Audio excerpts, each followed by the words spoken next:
ସମସ୍ତଙ୍କୁ ଜୟ ଭୀମ। ଭିଡିଓଟା ସ୍କିପ୍ କରିବେନି, ପୁରା ଦେଖିବା ପାଇଁ ଅନୁରୋଧ ସମସ୍ତଙ୍କୁ।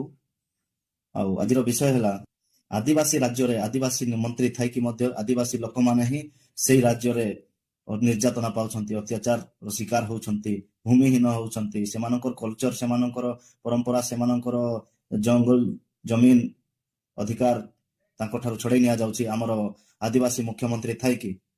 ଘଟଣାଟା ମୁଁ କହୁଛି ଓଡ଼ିଶାର ସୁନ୍ଦରଗଡ଼ ଜିଲ୍ଲାର ଲାଞ୍ଜିବେର୍ନା ଗାଁର। ପାଖାପାଖି ସେଠାରେ 490-500 ଫ୍ୟାମିଲିକୁ ନିଜ ଘରରୁ, ନିଜ ଗାଁରୁ, ନିଜ ଜଙ୍ଗଲ ଜମିନ ପଟା ଥିବା ଜାଗାରୁ ମଧ୍ୟ ତଡ଼ି ଦିଆଯାଇଛି। ଘଟଣାଟା ସତ, ଆପଣମାନେ ନ୍ୟୁଜରେ ମଧ୍ୟ ଜାଣିପାରୁଥିବେ, ଦେଖିପାରୁଥିବେ। ସେଠାକାର ଲୋକମାନଙ୍କୁ ଜୋର ଜବରଦସ୍ତି ପ୍ରଶାସନର ବଳରେ ପୋଲିସ ଲଗେଇ ସେମାନଙ୍କୁ ତାଙ୍କ ପଟା ଜାଗାରୁ, ତାଙ୍କ ଘର ଜଙ୍ଗଲ ଜମିନରୁ ସେମାନଙ୍କୁ ତୋଡ଼ି ଦିଆଯାଉଛି। କିଭଳି ଅତ୍ୟାଚାର କରି ଦିଆଯାଉଛି ଆପଣମାନେ ଭିଡିଓରେ ଦେଖିପାରୁଥିବେ। ସେ ଗାଁରେ ଡାଲମିଆ ସିମେଣ୍ଟ କମ୍ପାନୀ ସେଠାରେ ନିଜର ସିମେଣ୍ଟ କମ୍ପାନୀ ତିଆରି କରିବା ପାଇଁ ଆଦିବାସୀ ଲୋକମାନଙ୍କର ଜମି ଅଧିଗ୍ରହଣ କରୁଛି, ଅକୁପାଇ କରୁଛି ଜୋର ଜବରଦସ୍ତି। ମାନେ ଆପଣମାନେ ଭାବି ପାରୁଥିବେ କିଭଳିଆ ଅନ୍ୟାୟ ଅତ୍ୟାଚାର ସେଠାକାର ଲୋକମାନଙ୍କ ଉପରେ ବିତୁଛି। ସେଇ ଜାଗାରେ, ଯୋଉ ଜାଗାରେ ସିମେଣ୍ଟ କମ୍ପାନୀ ତିଆରି ହେବ, ସେ ଜାଗାରେ ପାଖାପାଖି 495 ଆଦିବାସୀ ଫ୍ୟାମିଲି ରହୁଥିଲେ। 495 ମାନେ ସାମାନ୍ୟ ନୁହେଁ ଆଜ୍ଞା। କେତେ ଲୋକ, କେତେ ଆଦିବାସୀ, ତାଙ୍କର ପରିବାର, ତାଙ୍କର ପିଲା ଛୁଆ ସବୁ ଏବେ ବେଘର ହେଇକି ଅଛନ୍ତି। ଜବରଦସ୍ତି ତୋଡ଼ି ଦିଆଯାଇଛି ସେମାନଙ୍କୁ ସେମାନଙ୍କ ଘରଠାରୁ। ସେମାନେ କହୁଛନ୍ତି ଆମେ ମରିଯିବୁ ପଛେ କିନ୍ତୁ ଏ ଜାଗା ଛାଡ଼ିବୁ ନାହିଁ। ଏଇଟା ହେଉଛି ଅସଲି ଆଦିବାସୀ ମାନଙ୍କର ପରିଚୟ। ସେ ନିଜର ଗଭର୍ଣ୍ଣମେଣ୍ଟର ମନ୍ତ୍ରୀ ହଉ, ନିଜର ଜାତିର ମନ୍ତ୍ରୀ ହଉ କି ଯିଏ ହଉନା କାହିଁକି, ଅନ୍ୟାୟ ଅତ୍ୟାଚାର କଲେ ଆଦିବାସୀ ସହିବ ନାହିଁ। ମାନେ ସେମାନେ ପ୍ରମାଣିତ କରିକି ଦେଖାଉଛନ୍ତି ଆଜି। ପାଖାପାଖି 700 ଏକରରେ ଏହି ସିମେଣ୍ଟ କମ୍ପାନୀ ନିଜର କମ୍ପାନୀ ତିଆରି କରିବା ପାଇଁ ପ୍ରପୋଜାଲ କରିଛି।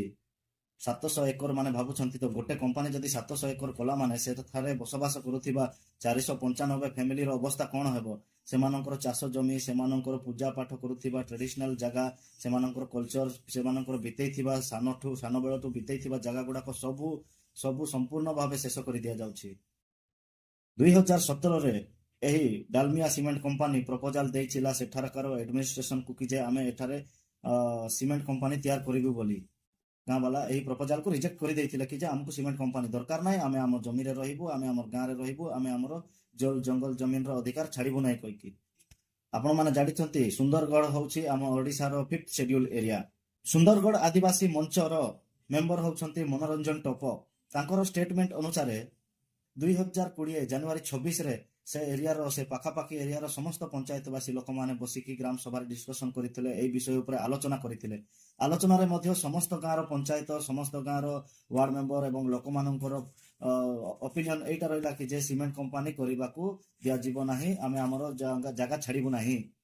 ଏହି ପ୍ରପୋଜାଲକୁ ସେମାନେ ଗୋଟେ ରେଜୁଲେସନ ମାଧ୍ୟମରେ ଏବଂ ଗୋଟେ ମେମୋରାଣ୍ଡମ କରିକି ସେଠାକାର ଡିଷ୍ଟ୍ରିକ୍ଟ ଆଡମିନିଷ୍ଟ୍ରେସନ କଲେକ୍ଟରକୁ ମଧ୍ୟ ଦେଇଥିଲେ।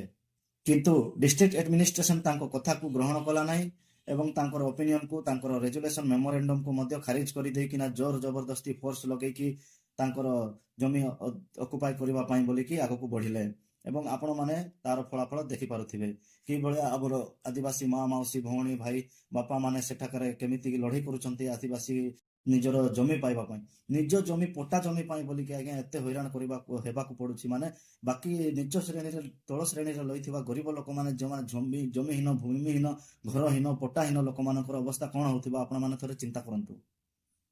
ଏ ସରକାର ଆଜ୍ଞା ଲୋକଙ୍କର ସରକାର ନାହିଁ, ଏ ସରକାର ହେଉଛି ଉଦ୍ୟୋଗପତି ମାନଙ୍କର ସରକାର। ଧନୀକୁ ଧନୀ ବନଉଛି, ଗରିବକୁ ଆହୁରି ଗରିବ ବନଉଛି।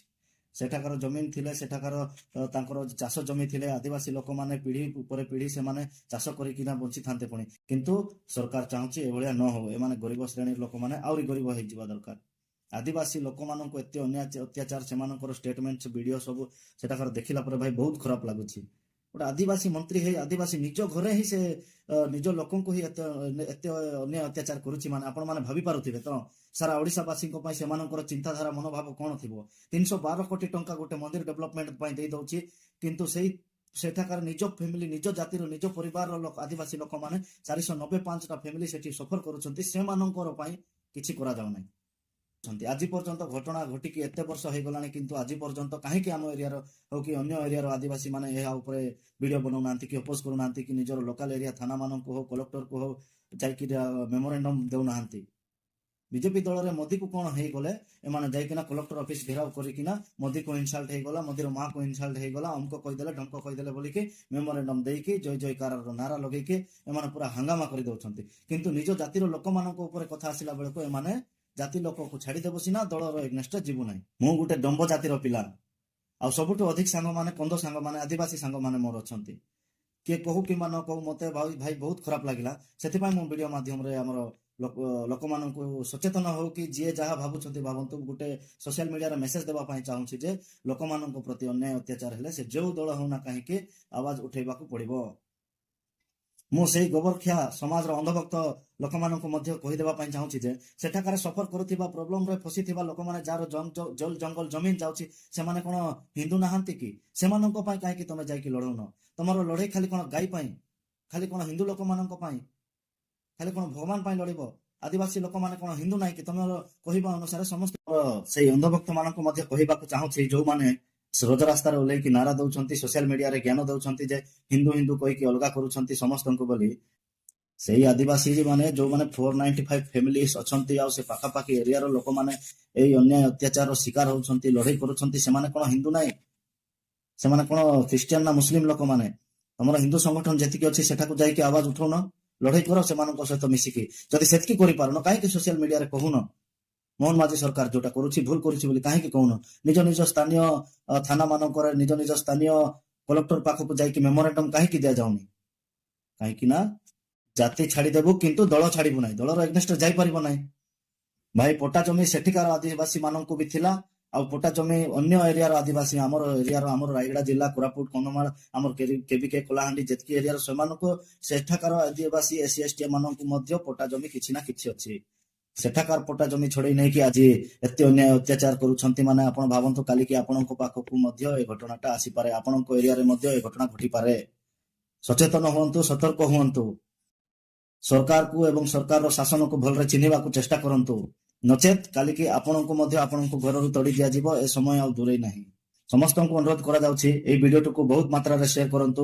ସେଠାକାର ସୁନ୍ଦରଗଡ଼ର ଲାଞ୍ଜିବେର୍ନାରେ ଯୋଉ ଆମର ଆଦିବାସୀ ଭାଇ ମାନେ ଲଢେଇ କରୁଛନ୍ତି ସେମାନଙ୍କ ପାଖକୁ, ସେମାନଙ୍କର ଡିଷ୍ଟ୍ରିକ୍ଟ ସେ ଏରିଆର ଡିଷ୍ଟ୍ରିକ୍ଟ ଆଡମିନିଷ୍ଟ୍ରେସନ ପାଖକୁ ଏ ଭିଡିଓ ପହଞ୍ଚିବା ଦରକାର। ଆମେ ସେମାନଙ୍କ ସହ ଅଛୁ, ସେମାନଙ୍କ ସହ ସେଠାକୁ ଆସିକି ଲଢେଇ କରି ନ ପାରିଲେ ମଧ୍ୟ ଆମେ ସୋସିଆଲ ମିଡିଆ ମାଧ୍ୟମରେ ଆମେ ଆୱାଜ ଉଠାଉଥିବୁ। ଆଉ ସର୍ବଦା ଆମେ ଆମର ଏସସି ଏସଟି ଓବିସି ଭାଇ ମାନଙ୍କ ପାଇଁ ଯୋଉଠି ଅନ୍ୟାୟ ଅତ୍ୟାଚାର ହେଲେ ସେଇଠି ଆୱାଜ ଉଠେଇବୁ। ଯଦି ଆପଣ ମାନଙ୍କୁ ଠିକ ଲାଗୁଛି ତ ସେୟାର କରନ୍ତୁ ଆଉ କମେଣ୍ଟ କରନ୍ତୁ। ଜୟ ଭୀମ।